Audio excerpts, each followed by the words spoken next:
Hello everyone, welcome to a new video on code and candles. Today we're going to talk about our new indicator, the market open status.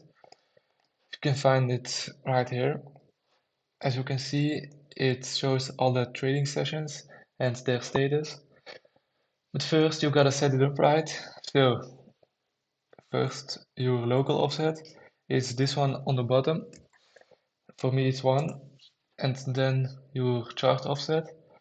Um, we are lucky because it's already good, because this and this time are the same, so you know it's correct.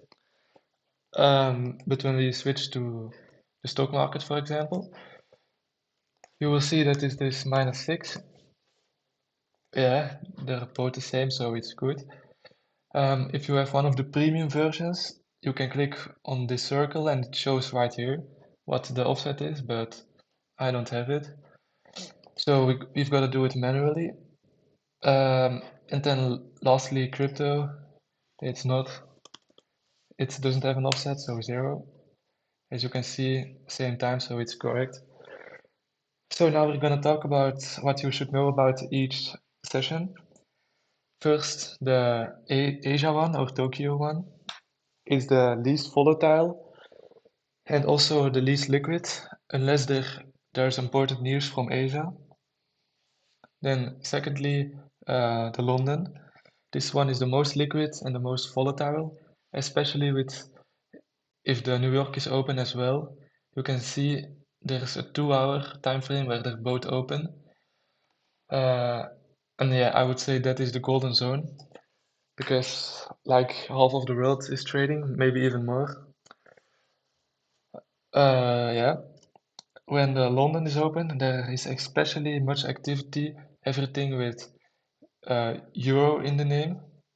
So Forex with, yeah, euro, US dollars or euro something else. Then the New York session is also really volatile. Again, especially when London is open again. Yeah, when New York is open, everything with USD in the name is really volatile. So Euro USD, for example. A good thing to know is that in the afternoon of the New York session, so the second half, it's not as volatile as the first half, so that's good to know. Of course, it's